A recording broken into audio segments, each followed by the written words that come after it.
السلام علیکم ورحمۃ اللہ وبرکاتہ۔ اعوذ باللہ من الشیطان الرجیم، بسم اللہ الرحمن الرحیم۔ توضیح المسائل، سبق نمبر 41۔ وضو کے دوسرے احکام۔ اگر کوئی شک کرے کہ نماز یا ان کاموں کے لیے جن میں وضو کی ضرورت ہے وضو کیا ہے یا نہیں تو وضو کرنا ضروری ہے۔ اگر نماز کے درمیان شک کرے کہ وضو کیا ہے یا نہیں تو احتیاط واجب کی بنا پر اس نماز پر اکتفا نہیں کر سکتا بلکہ وضو کرنا ضروری ہے، اور نماز کو دوبارہ پڑھنا احتیاط مستحب ہے کہ نماز کو نہ چھوڑے بلکہ اس کو ختم کر کے پھر اس کے بعد اس حکم پر عمل کرے جس کا ذکر ہوا ہے۔ اگر نماز کے بعد شک کرے کہ نماز کے لیے وضو کیا تھا یا بغیر وضو کی نماز پڑھی ہے تو اس کی نماز صحیح ہے، لیکن بعد والی نماز کے لیے وضو کرے۔ اگر کوئی جانتا ہے کہ وضو کیا اور وضو کو باطل کرنے والا حدث بھی واقع ہوا ہے، مثلاً پیشاب کیا ہے اور نہیں معلوم کہ کون پہلے واقع ہوا ہے، تو جن کاموں کے لیے وضو ضروری ہے وضو کرنا چاہیے، اور اگر نماز کے درمیان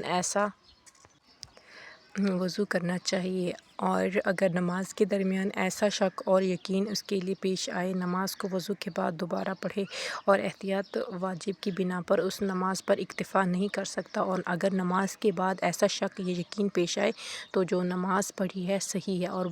بعد کی نمازوں اور اعمال کے لیے جن میں وضو ضروری ہے وضو کرنا چاہیے۔ اگر کوئی شک کرے کہ وضو کو باطل کرنے والا عمل انجام دیا ہے یا اس کو وہ بنا رکھے گا کہ اس نے مطلوبات وضو کو انجام نہیں دیا اور ابھی اس کا وضو باقی ہے، لیکن اگر پیشاب کے بعد استبراء کیے بغیر وضو کیا ہو اور وضو کے بعد کوئی رطوبت باہر آئے جس کے بارے میں نہیں جانتا کہ پیشاب ہے یا دوسری چیز، تو اس کا وضو باطل ہوگا۔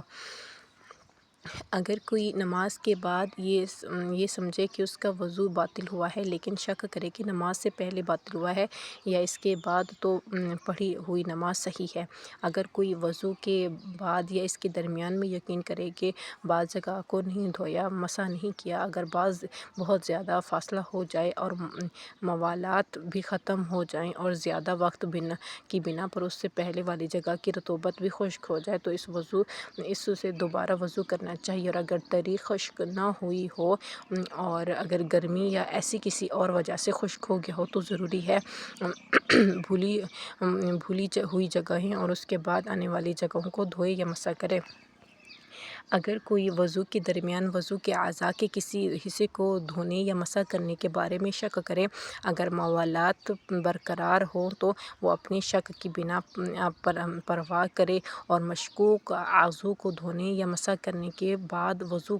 کو ہی سے جاری رکھے، اور اگر وضو کے بعد وضو کے اعضاء کے کسی حصے کے دھونے یا مسح کرنے کے بارے میں شک کرے، اگر عرفاً وضو سے فارغ ہو چکا ہے تو اپنے شک کی پرواہ نہ کرے، مثلاً وضو خانہ سے نکل گیا اور دوسرے کاموں میں مشغول ہو گیا ہے۔ اگر کوئی وضو کے کاموں میں مثلاً سر کے مسح کرنے یا چہرے کو دھونے یا ہاتھوں کو دھونے اور وضو کی شرائط کے بارے میں مثلاً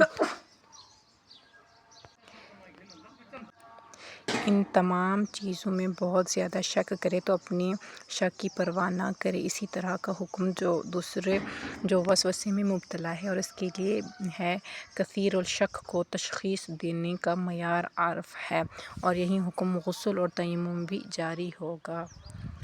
سبحانک اللہم و بحمدک، نشہد ان لا الہ الا انت، نستغفرک و نتوب الیک۔ السلام علیکم ورحمۃ اللہ وبرکاتہ۔